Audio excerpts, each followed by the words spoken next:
एक व्यक्तिबाट अर्को व्यक्तिमा सर्न नसक्नेलाई नसर्ने रोग भनेर भनिन्छ।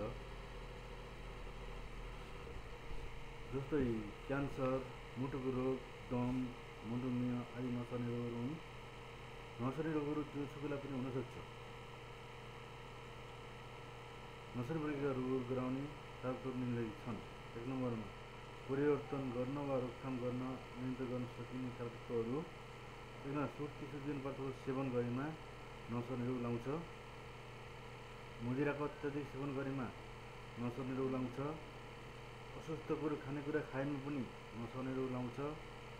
शारीरिक निष्क्रियता कारणले पनि नसर्ने रोग लाउँछ। मोटोपनको कारणले पनि नसर्ने रोग लाउँछ। उच्च रक्तचाप कारणले पनि नसर्ने रोग लाउँछ।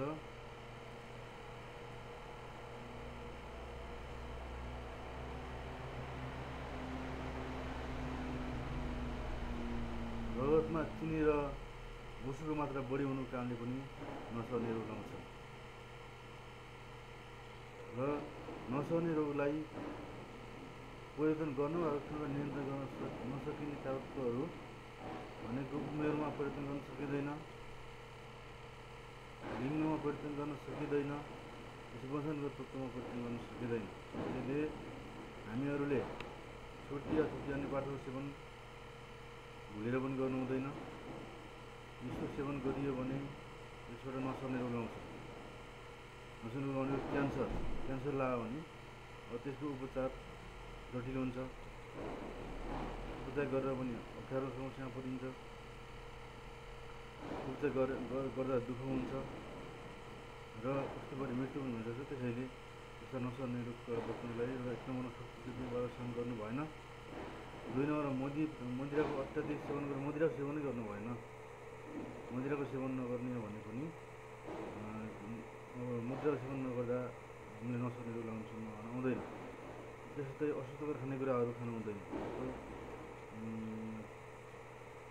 अस्वस्थ खानेकुरा भनेको चाउचाउ धेरै खानु भएन। त्यस्तै कोक फेन्टाहरू धेरै खानु भएन। त्यस्तै कुरकुरे धेरै खानु भएन। यस्तो प्याकिङ चिजहरू जङ्क फुडहरू बढी नखाने हो भने त्यसबाट रोग लाग्दैन। अस्वस्थ खानेकुराहरू नखाने भने त्यसबाट रोग लाग्दैन। त्यस्तै शारीरिक निष्क्रियताको कारण कामै नगरिकन दिनभरि निष्क्रिय भएर बस्यो भने पनि त्यसबाट रोग आउने नसर्ने रोग आउने सम्भावना बढी हुन्छ। निष्क्रिय भएर बस्नु हुँदैन। व्यायाम गर्नुपर्छ, काम गर्नुपर्छ। अब मात्रै हामीले निष्क्रिय हुँदैन र शरीर निष्क्रिय हुँदैन। शरीर निष्क्रिय भएपछि शरीर रोगी हुँदैन। त्यस्तै मोटोपन, धेरै मोटो पनि हुनु भएन। ठिकै मोटो हुने। मोटो हुँदाखेरि अस्वस्थ खानेकुरा खाएर मोटो भयो भने त्यसबाट रोग लाग्ने सम्भावना बढी हुन्छ।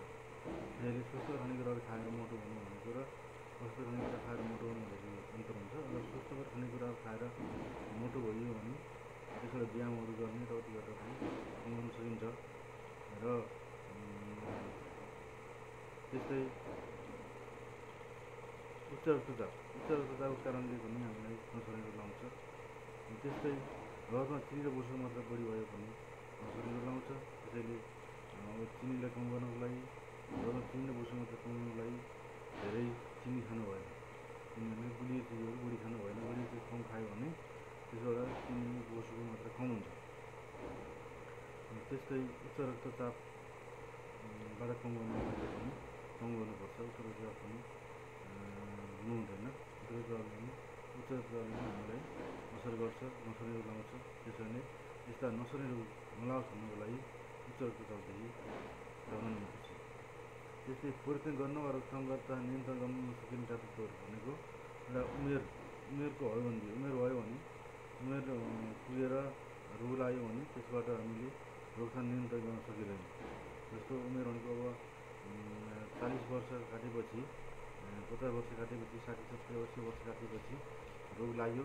जस्तो रोग लागेर नसर्ने रोग लाग्यो, क्यान्सर लाग्यो भने त्यसलाई नियन्त्रण गर्न धेरै गाह्रो पर्छ।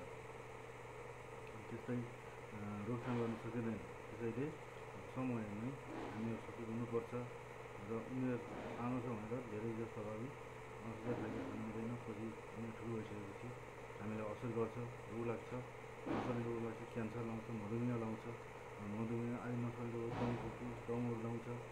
यस्तो रह्यो भने हामीलाई अप्ठ्यारो पर्छ। त्यसैले उनीहरूबाट बस्नको लागि उमेरमै सानो बच्चा अवस्थाबाटै हामीहरूले सुरक्षित खानेकुरा खाने र सुरक्षित जीवन जिउने, सुरक्षित गर्दा सेवन नगर्ने गरियो अथवा मदिरापान सेवन नगर्ने गरियो भने यसबाट नसर्ने रोग लाग्दैन।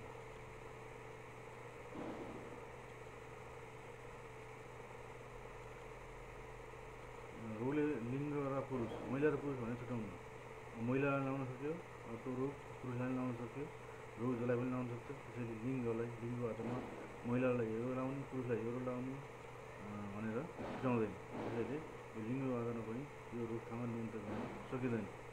वंशानुगत तत्त्व जस्तो बाआमालाई क्यान्सर छ, बाआमालाई मधुमेह छ, बाआमालाई दम खोकी छ भने, दमहरू छ भने त्यसको पनि नियन्त्रण रोकथाम गर्न सकिन्न। त्यसैले यिनी कुराहरूमा धेरै सचेत भएर हामी अघि बढ्नुपर्छ। धेरै रहन्छु नसर्ने रोगको बारेमा जानकारी दिने, यो जानकारीबाट सबै राम्रै गर्न भन्दै धन्यवाद।